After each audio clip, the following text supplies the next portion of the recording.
All right, we're piled in the car for another little road trip, a day trip, really. Main purpose of today's trip is to drop off Emma back there. Hi, Emma. Hi. Drop her off with the grandparents because we are moving, and it's not easy to pack up and load up a pod with a little 2-year-old running around. So we're heading down to Woodbridge, Virginia, to meet up with one set of grandparents to take her for a fun week while we do all the manual labor and get ready for the move. We're moving back to North Carolina, where Hannah and I are originally from. All our family's down there, a lot of friends down there, so we're really excited about it. So a lot of videos in the future of electric road trips to the North Carolina mountains and the beach and Charlotte. Yeah, we're pretty excited about it. Another point of this video is to kind of talk about the software update that we finally got. Oh my gosh, I didn't even think we were able to get it. I thought this car was incapable of the big software update. But we've got that. We're pretty excited about it. Excited about the move. But yeah, it should just be a quick one today, down to Virginia and back. But here we go. All right, so the first initial thoughts on the software update, now that we've had it a while, it kind of feels like a new car. I mean, it might be a little bit of an exaggeration, but I used to complain about the bugginess of this car all the time, and that hasn't completely gone away, but it's so much better. I mean, really, the only thing now, and even this has gotten better too, is connecting to Apple CarPlay. It's still a little slow to connect, but all the other random bugginess, like having to restart the user interface, that's really gone away. And this might be kind of a placebo effect kind of thing, but I feel like the car drives smoother. There could be something to that. It just, like, when I accelerate, it just seems a lot smoother. The software update was pretty wide encompassing, so that very well may be true.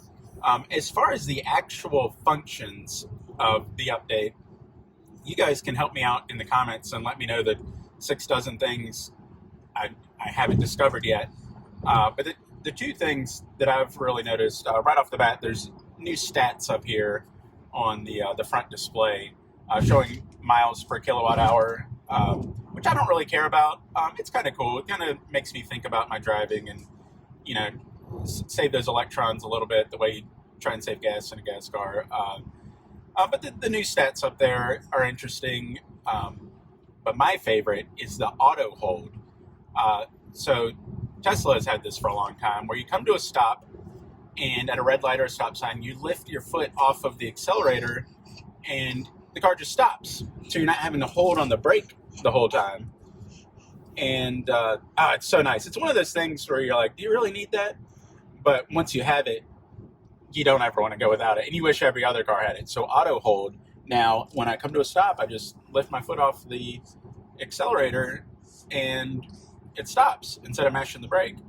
And that, combined with reach-in braking, man, on these EVs, you barely touch the brakes. The brakes are going to last forever. I mean, I've heard of some brakes needing to get replaced on EVs because they haven't been used. Not because they're used too much, but because they just corrode or something. I don't know. It's pretty wild. But the new stats on the front display, the auto hold, those are the biggest, more noticeable ones for me. I could probably dig around into the user interface and find more stuff. But man, it's nice. So far, I love it. It's been a long time coming. We've got an older in heavy air quotes. It's a 2021 first edition. And for whatever reason, we weren't able to get the software update for a long time. The newer ones were capable of getting it, and I don't know if they had to finagle something in the code to allow the early ones to get it. But if you have a 2021 ID4, you can get the update. And all this actually came. I didn't even think we could get the software update. I truly, genuinely thought the car wasn't capable of it. And then we got the recall notice that all ID4 owners are familiar with for the high voltage battery issues.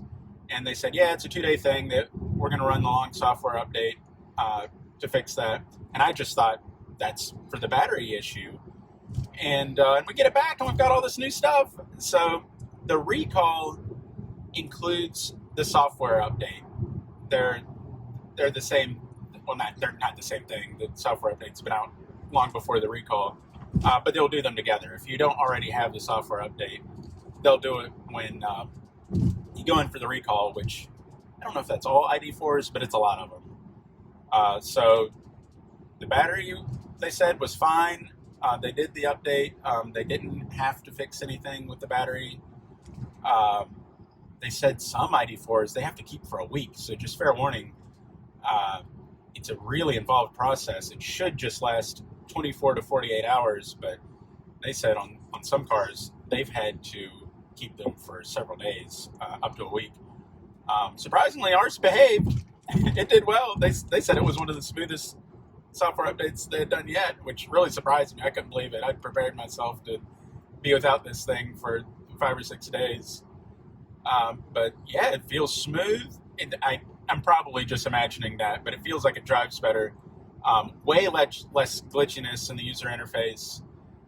The new stats are kind of cool, and the auto hold is so nice. I love the auto hold. It's awesome. If you've never used that before, you'll love it. It really does seem trivial until you have it. But yeah, that's it. So we're just going to keep on rolling. I'm going to keep looking for new things. I'll be discovering little Easter eggs and new features and stuff that I haven't yet. But in the comments, let me know in the comments all the things I'm forgetting or haven't discovered yet, because I'm sure there's probably 50 things. But so far, so good. We love it.